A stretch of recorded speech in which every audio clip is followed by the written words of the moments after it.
उदयपुर की घटना पता चलता है भारतीय जनता पार्टी से तार। भारतीय जनता पार्टी अब इतने निचले स्तर पे पहुंच गई है कि चंद वोट पाने के लिए या कहीं पे सत्ता को गिराने के लिए, सरकार को गिराने के लिए अब इतने गंदे स्तर पे आ जाएगी कि वह हिंदुओं का गला कटवाने लग जाएगी और सरेआम हिंदुओं को मरवाने लग जाएगी। तो हितैषी पार्टी कही जाती है। कहाँ से हिंदू हितैषी? जो कन्हैया लाल है वो भी तो हिंदू है। माफी वही देता है जो लोग बड़े होते हैं, ठीक है? तो माफी मांगनी चाहिए, बिल्कुल मांगनी चाहिए। अगर आप माफी मांगती हैं और इतनी बड़ी समस्या का समाधान होता है, कोर्ट ने ये तक कहा कि आपकी वजह से देश की बदनामी हुई है, तब भी उन्हें समझ में नहीं आया। कोर्ट ने ये बोला कि अब आपको क्या रेड कारपेट दिया जाए, और ये शर्मिंदा हूं मैं इस बात से कि आप अधिवक्ता हैं। आज जब कन्हैया लाल की घटना होती है, कन्हैया लाल की जब हत्या होती है, तो सारे अधिवक्ता जितने भी एडवोकेट्स हैं उन्होंने कहा कि कोई भी उनका केस नहीं लड़ेगा दो आतंकवादियों का। लेकिन नूपुर शर्मा भी एडवोकेट हैं, लेकिन उनके लिए तो कोई भी एडवोकेट नहीं बोला। सूचना प्रसारण मंत्रालय इन पे लगाम क्यों नहीं कसता है? एक और जो आप देखते हैं नूपुर शर्मा पे जो सेक्शन लगे हुए हैं, चाहे वो 153 हो, 153A हो, चाहे फिर वो 259 कुछ जो सेक्शन जो लगे हैं, वही सेम सेक्शन जो है वो जुबैर के ऊपर लगे हुए हैं। लेकिन एक सेक्शन के अंदर जुबैर गिरफ्तार है और वही सेम सेक्शन में जो आईपीसी जो उनके ऊपर लगी हुई नूपुर शर्मा पे वो भी सेम है, लेकिन नूपुर शर्मा बाहर है। प्रधानमंत्री जी को एक ट्वीट डालना चाहिए था जिस दिन कन्हैया लाल की हत्या हुई। प्रधानमंत्री जी अरबी में एक ट्वीट डालते हैं, आप ट्विटर हैंडल चेक करिएगा अगर मैं गलत हूँ, मैं डीएनए नहीं हूँ।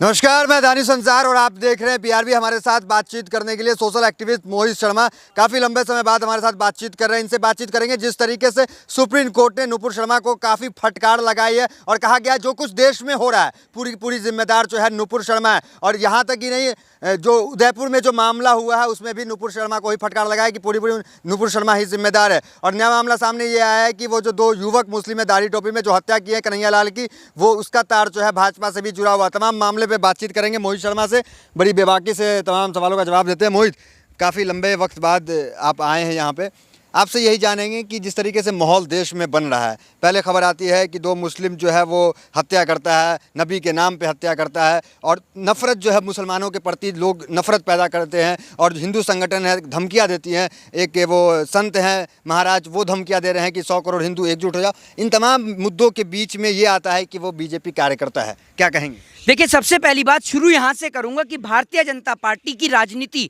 जिस तरीके से वो जो दो नौजवान जो हैं वो नौजवानी आतंकवादी, नौजवान तो मुंह से निकल के ये आतंकवादी हैं, ये ना नौजवान है ना युवा हैं, ये आतंकवादी जो हैं जिन्होंने उदयपुर की घटना को अंजाम दिया, इन्होंने के तार भारतीय जनता पार्टी से निकले और इन्हों के चलते इसका भुगतान पूरे देश के कई हजार जो लाख मुसलमान, करोड़ मुसलमान जो हिंदुस्तान में रहते हैं उनको भुगतना पड़ जाता अगर राजस्थान के अंदर धारा 144 लागू नहीं की जाती।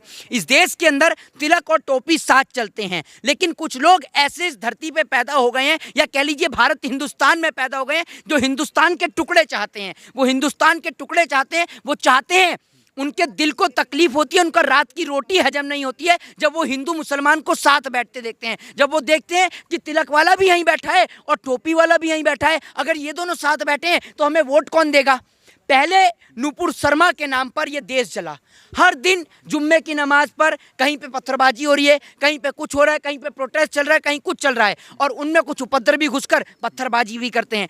उदयपुर की घटना, मैं कन्हैया लाल के परिवार के साथ पूरी तरीके से खड़ा हुआ हूं। कन्हैया लाल के साथ जो घटना हुई वो घटना बहुत ही मानव जाति को शर्मसार कर देती है, इंसानियत को शर्मसार कर देती है। लेकिन जब कन्हैया कुमार, जब वो दो आरोपियों का पता नहीं चला था और उन्होंने वो स्टेटमेंट, वो जो वीडियो बनाई थी वो सब आपने देखी होगी, तो जब उन्होंने प्रधानमंत्री के लिए बोला था ना, जब प्रधानमंत्री को धमकी भी दी थी, तब मैंने बोला भी था कि कोई भी व्यक्ति हमारे देश के प्रधानमंत्री जी को ऐसे नहीं बोल सकता है, क्योंकि हमारी प्रधानमंत्री जी से वैचारिक लड़ाई है, कोई उनसे पर्सनली दुश्मनी नहीं है, उनकी नीतियों से लड़ाई है। लेकिन बाद में पता चलता है कि सबके तार तो एक ही जगह मिले हुए हैं, और वो है बीजेपी, भारतीय जनता पार्टी। बलात्कारी पकड़ा जाए तो बीजेपी से तार, ठीक है, किसान के ऊपर गाड़ी चढ़ाई जाए तो पता चलता है भारतीय जनता पार्टी के गृह राज्य मंत्री का बेटा, ठीक है ना। उसके बाद कुलदीप सिंह सेंगर भारतीय जनता पार्टी का एमएलए, और अब उदयपुर की घटना तो पता चलता है भारतीय जनता पार्टी से तार। आप एक बात मुझे बताइए कि क्या भारतीय जनता पार्टी अब इतने निचले स्तर पे पहुंच गई है कि चंद वोट पाने के लिए या कहीं पे सत्ता को गिराने के लिए, सरकार को गिराने के लिए अब इतने गंदे स्तर पे आ जाएगी कि वह हिंदुओं का गला कटवाने लग जाएगी और सरेआम हिंदुओं को मरवाने लग जाएगी। हिंदू हितैषी पार्टी कही जाती है। कहाँ से हिंदू हितैषी? जो कन्हैया लाल हैं वो भी तो हिंदू हैं, और हमने ये सवाल मुख्यमंत्री अशोक गहलोत से भी किया था। जब पहले दिन जब ये घटना का हमें पता चला तो हमने उनसे पूछा कि आप जिम्मेदार हैं और आपको जवाब देना होगा। जब आज कार्रवाई इन्वेस्टिगेशन आगे बढ़ती है तो पता चलता है इनके तार तो बीजेपी से जुड़े हुए हैं, ये लोग तो देश में आग लगा रहे हैं। इन सब की जिम्मेदार अगर कोई है तो वो देश के एक ही आदमी है और वो है देश की गोदी मीडिया। नूपुर शर्मा से ज्यादा जिम्मेदार देश की गोदी मीडिया है। ये कार्यक्रम नेशनल चैनल पे, नेशनल चैनल की डिबेट इस देश के अंदर इतने घटिया स्तर की हो गई है कि लाइव डिबेट के दौरान तो कभी भी जूता निकल जाता है, जूता निकलकर कोई किसी को जूता दिखा देता है। लाइव डिबेट के दौरान कोई किसी के पैगंबर मोहम्मद साहब के लिए आपत्तिजनक शब्द बोल देता है। तो आज अगर पैगंबर मोहम्मद साहब के लिए आपत्तिजनक शब्द बोला जा रहा है तो अगर मोहित शर्मा नहीं बोले तो कल को अगर महादेव के लिए गलत बोला जाएगा तो कोई मुसलमान भी नहीं बोलेगा। ये बात ध्यान रखिए। तो हम कोई भी व्यक्ति हो, अगर वो महादेव के ऊपर टिप्पणी करेगा तो भी मोहित शर्मा बोलेंगे, और अगर वो इस देश में पैगंबर मोहम्मद साहब के ऊपर टिप्पणी करेगा तो भी मोहित शर्मा को आप जिम्मेदार मानते हैं कि समाज में माहौल खराब होता है? निश्चित तौर पर। अभी हाल ही में आपको घटना बताऊं तो राहुल गांधी के कार्यालय पे तोड़फोड़ हुई तो उसको लेकर उन्होंने बोला था कि वो भी अपने ही बच्चे हैं, ठीक है। तो उस डिबेट को कहां से कहां मर्ज कर दिया जाता है। और उसके बाद भारतीय जनता पार्टी के राज्यसभा सांसद सुभाष चंद्रा का जो चैनल है जी न्यूज़, ठीक है, हालांकि अब वो राज्यसभा सांसद नहीं रहे हैं, तो उन्हीं के लोग जो हैं वो किस तरीके से कार्यक्रम चलाते हैं और राहुल गांधी को बदनाम करने का काम करते हैं, फिर माफी मांगते हैं। देखिए, में शामिल थे वो हमारे लिए बच्चों के समान ही है। ये खबर कल हमारे कार्यक्रम डीएनए में गलत संदर्भ में प्रसारित हो गई थी, जिसका सुधीर जी नहीं है इसमें। हाँ, सुधीर जी लापता हैं, सुधीर जी लापता हैं। डीएनए बहुत कर रहे थे ना, तो सारे तो डीएनए फेक हैं। इनसे ज़्यादा अच्छी खबर तो एक मैं समझता हूँ कि एक लोकल चैनल वाला चलाता है, जो सोशल मीडिया के प्लेटफॉर्म के लोग हैं वो चलाते हैं। ये नेशनल चैनल पे ऐसा फर्जी वाला। दूसरी बात, अब ये देखिए, ये है वो खबर। हम आपको राहुल गांधी का वो बयान फिर से दिखाना चाहते हैं जिसमें वो उदयपुर हत्याकांड के आरोपियों को बच्चा बता रहे हैं। आज ये आपको तय करना है कि ये लोग बच्चे हैं या आतंकवादी हैं। देखा, ये फेक न्यूज़ है।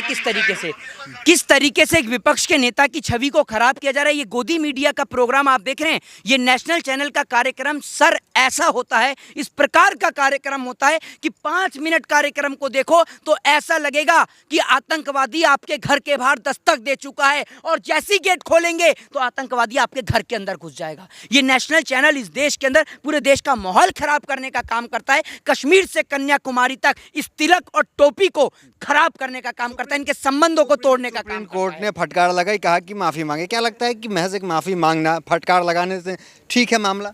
देखिए, कोर्ट जो कहता है, कोर्ट सर्वोपरि है। और दूसरी बात यह है कि क्षमा, माफी वही देता है जो लोग बड़े होते हैं, ठीक है। तो माफी मांगनी चाहिए, बिल्कुल मांगनी चाहिए।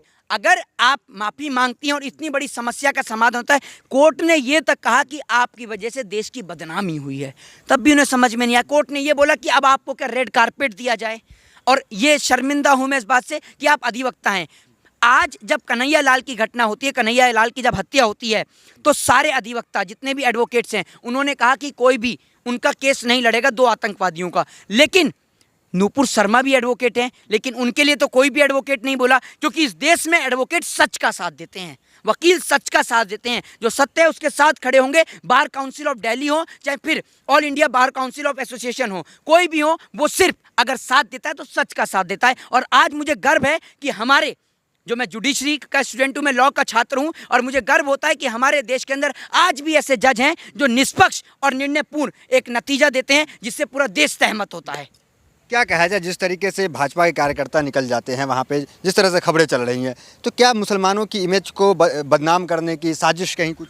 देखिए, अगर मुसलमान की आप बात करते हैं तो इस देश के अंदर मैं आपको बता दूं कि मुसलमान जो है वो मुसलमान का भी साथ नहीं देता अगर वो गलत होता है। आतंकवादी कसाब था, लेकिन कसाब को किसी मुसलमान ने कब्रिस्तान में जगह तक नहीं दी, क्योंकि मुसलमान ने कहा कि आतंकवादी है, ठीक है। ठीक उसी तरीके से हमारे जो हिंदू हैं, सभी हिंदू एक जैसे नहीं है सर, ये कुछ लोग हैं जो नफरत फैला रहे हैं। हमारे भी कुछ हिंदू भाई हैं जिन्होंने आगे बढ़कर ये कहा कि आज अगर मोहम्मद साहब को गलत बोला जा रहा है तो हम खड़े हैं आपके लिए, लेकिन कल को, और वहीं मुसलमान भाइयों ने भी ये बोला कि आज अगर आप हमारे साथ खड़े हैं तो कल को अगर हमारे समाज का कोई भी व्यक्ति आपके इष्ट, आपके आराध्य महादेव या किसी भी भगवान के लिए कोई आपत्तिजनक टिप्पणी करेगा तो आपसे पहले हम आपके लिए खड़े होंगे। जनाब, ये हिंदुस्तान है, यहाँ हम और आप साथ रहते हैं, एक साथ एकजुट रहते हैं। तो क्या आपके अनुसार क्या लग रहा है, जो नफरती बयानबाजी जो डिबेट से जो आती है, इस पे काबू कहीं ना कहीं होना चाहिए? सूचना प्रसारण मंत्रालय इन पे लगाम क्यों नहीं कसता है? एक और जो आप देखते हैं नूपुर शर्मा पे जो सेक्शन लगे हुए हैं, चाहे वो 153 हो, 153A हो, चाहे फिर वो 259 कुछ जो सेक्शन जो लगे हैं, वही सेम सेक्शन जो है वो जुबैर के ऊपर लगे हुए हैं। लेकिन एक सेक्शन के अंदर जुबैर गिरफ्तार है और वहीं सेम सेक्शन में जो आईपीसी जो उनके ऊपर लगी हुई नूपुर शर्मा पे वो भी सेम है, लेकिन नूपुर शर्मा बाहर हैं। तो एक ही आईपीसी के अंदर एक व्यक्ति बाहर है और एक व्यक्ति अंदर, ऐसा कैसे है? क्यों हो रहा है ये चीज़? ये इसलिए हो रहा है क्योंकि इसके लिए जो कोर्ट ने बोला है कि पुलिस जो है वो उनको अरेस्ट नहीं करती है। तो एक सवाल का मैं आपको सीधे तौर पर जवाब दूं कि नूपुर शर्मा को जो है, जो पुलिस बोलती है कि अरेस्ट नहीं करती है, तो सीधे तौर पर आपको एक बात बताता हूं कि इसमें पुलिस जिम्मेदार नहीं है।